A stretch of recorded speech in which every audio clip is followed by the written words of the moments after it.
దేవునికి స్తోత్రం. ఈ దిన సర్వసృష్టికర్తగు దేవదేవుడైన యెహోవా మహోన్నతమైన వాగ్దానం.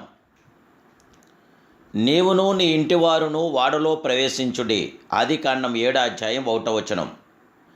ప్రియా సర్వసృష్టికర్తగు దేవదేవుని బిడ్డలారా, ప్రభుని యేసుక్రీస్తు మహిమ కలిగిన నామములో మీ అందరికీ నా హృదయపూర్వకమైన శుభాభివందనాలు ఈ ఉదయకాల సమయంలో ప్రభు పేరట మీకు తెలియపరుస్తున్నాను. దేవదేవుని బిడ్డలారా, మీరందరూ బాగున్నారు కదూ? సర్వాధికారి అయిన ప్రియ ప్రభు, సర్వ జగత్రక్షకుడైన దేవదేవుడు మనల్ని ఆదరించి బలపరిచి తన హక్కును చేర్చుకోగల అద్వితీయ సత్య స్వరూపుడైన దేవుడు. ఆ దేవాదేవుడికి మహిమకరంగా ఆయన నామానికి ఘనతగా మీరు జీవించండి. ఆయనతో కొనసాగండి. దేవదేవుడు మనల్ని ఎంతో ఆదరించగల గొప్ప దేవుడే. ఈ తరం వారిలో నీవే నా ఎదుట నీతిమంతుడు వై ఉండుట చూచితిని గనుక నీవును నీ ఇంటి వారును వాడలో ప్రవేశించుడని దేవుడు నోవహుకు ఆజ్ఞాపించాడు. దేవదేవుని బిడ్డలారా, దేవదేవుడైన యెహోవా విధేయులకు వారిని జ్ఞాపకం చేసుకుంటున్నాడు.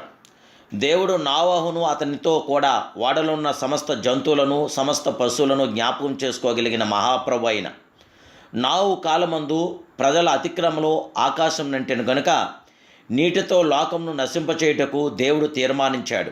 అయినను నీతిమంతుడైన నోవహు జ్ఞాపకం చేసుకొని వాడును శుద్ధపరచవలసిందిగా ఆజ్ఞాపించాడు. ఒకవైపు నోవహు వాడును శుద్ధపరిచాడు, మరోవైపు సువార్తను ప్రకటిస్తున్నాడు. రాబో దేవుని తీర్పును గురించి ప్రకటించాడు. ఉత్తముడైన నోవహు దేవుడు ఎలాగూ మరవగలడు? దేవుని బిడ్డలారా, ఆయన మరవలేని దేవుడు. ఈరోజు ఉత్తములైన మనలను దేవుడు మర్చిపోయే దేవుడు కాదు. దేవునందు మనం విధేయత కలిగి దేవుని నామానికి మహిమార్థంగా మన జీవితాలు కొనసాగిస్తున్నప్పుడు దేవుడు మనల్ని విడవడు, ఎడబాయడు. మన పక్షాన తన ఉన్నతమైన కార్యాలు చేయగల గొప్ప దేవుడే. క్రీస్తు అనే వాడలోకి ఎవరైతే ఎక్కారో, క్రీస్తులో ఎవరైతే ఉన్నారో వారి జీవితాల్లో ధన్యములు కాగలుగుతున్న దేవదేవుని బిడ్డలారా, 40 దినములు వర్షం మానక కురిసెను. దాదాపు 383 దినాలు నోవహు ఆ వాడలో ఉన్నాడు. 1 సంవత్సరం 17 దినములు అని పరిశుద్ధ గ్రంథం మనకు తెలియపరుస్తుంది. దేవుడు నోవహును జ్ఞాపకం చేసుకోగలిగాడు. దేవదేవుని బిడ్డలారా, నేడు ప్రభు నిన్ను కూడా జ్ఞాపకం చేసుకోగలుగుతున్న గొప్ప దేవుడే. దేవుడు తనకు విధేయులైన దాసులను ఎన్నడూ మరవడు. వారు నూతన లోకమందు గనుక నూతన సంతతిని చేసుకున్నది గొప్ప దేవుడు. ప్రభు వారిని ఆశీర్వదించాడు. మీరు ఫలించి విస్తరించి భూమిని నింపుడని దేవదేవుడు తెలియపరిచాడు. దేవాదేవుని బిడ్డలారా, మన ప్రభు మన పక్షాన తన కార్యాభివృద్ధిని జరిగించగల సత్యస్వరూపుడైన దేవుడు. ప్రభువుకు లోబడండి, ఆయన సత్యవాక్యమునకు లోబడండి. రక్షణ నందని వారైతే వెంటనే రక్షణ పొందండి. బాప్తిసం పొందిన వారైతే వెంటనే సత్యమునకు లోబడి బాప్తిసం పొందండి. అంతేకాదు, కన్నీటితో ప్రభువుని అడిగి అభిషేకం పొందండి. దేవదేవుని బిడ్డలారా, అబ్రాహాము దేవునికి విధేయుడయ్యాను. నీవు లేచి నీ దేశం నుండి, నీ బంధువుల యొద్ద నుండి, నీ తండ్రి ఇంటి నుండి బయలుదేరి నేను నీకు చూపించే దేశంలోకి వెళ్ళుము అని దేవుడు ఆజ్ఞాపించాడు. తక్షణమే లోబడ్డాడు. ఈరోజు దేవదేవుడికి మీరు లోబడుకుంటున్నారా? దేవుడు మనకు చెప్పిన ప్రతి మాటకి మన విధేయులమై ఆయన చెప్పిన ప్రతి మాటకి మనం లోబడితే మన జీవితాలు ధన్యములు కాగలుగుతున్నాయి. ఏ దేశంలోకి బయలుదేరవలేను అని అబ్రాహాము ఎదురు ప్రశ్న వెయ్యలేదు. కుటుంబం విడిచి స్వజనులను విడిచి బయలుదేరుట ఎంతో కష్టతరమైన కార్యం. అయినను విధేయుడయ్యాడు. దేవుని బిడ్డలారా, ప్రభు అబ్రాహామును ప్రత్యేకపరచు మార్గంలో నడిపించగోరాడు. అబ్రాహాము లోతును విడిచిపెట్టవలసిందిగా దాసి అయిన హాగారును ప్రియులారు ఇస్మాయిల్ దూరం చేసుకోవలసిగా వచ్చాను. వృద్ధాప్యమందు పుట్టిన కుమారుడు ఇస్సాకును బలిపీఠంపై పడుకొని పెట్టవలసి వచ్చాను. ప్రతి పరిస్థితులందునూ అబ్రాహాము దేవునికి విధేయుడయ్యాడు. ఆ అబ్రాహామును దేవుడు మరచున జ్ఞాపకం చేసుకుని ఆశీర్వదించాడు. ఈరోజు దేవుని బిడ్డలారా, మీరు దేవునందు విధేయత కలిగి ఉన్నారా?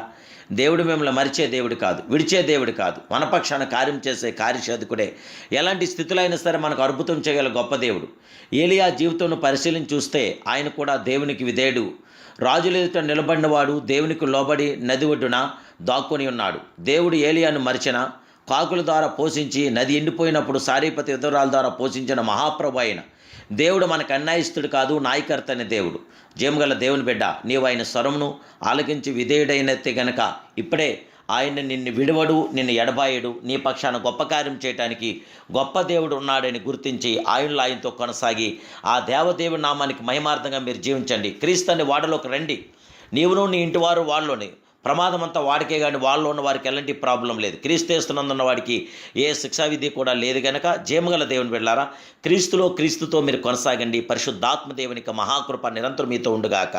ప్రార్థన. మహాపరిశుద్ధుడును మహోన్నతుడు, సర్వోన్నతుడు, సర్వసృష్టికర్తమైన పరమ తండ్రి, ఈ ఉదయకాల సమయంలో నీ దీనదాసుని చేస్తున్న ఈ ప్రార్థనకు తగిన ప్రతిఫలం ఇవ్వండి దేవా.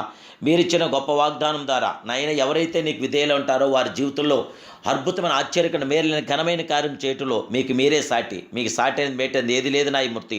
గొప్ప దేవుడా, దయచేసి దీనిలో అల్పులు బలహీనలను మమ్మల్ని అందరినీ జ్ఞాపం చేసుకొని ఇది నీ వాగ్దానం ద్వారా బిడ్డలందరినీ మీరు బలపరచండి. ప్రతి బిడ్డని ప్రభా నాయన నీతో కొనసాగుతుండగా వారి జీవితాలు దేదీప్యమానంగా జరిగించి గొప్ప కార్యాలు బిడ్డల వల్ల జరిగి బిడ్డలు ఆశీర్వదించి దీవించి బలపరచమని యేసుక్రీస్తు మహోన్నతమైన నామములో ఈ ప్రార్థన మీకు సమర్పిస్తున్నాను పరమ తండ్రి.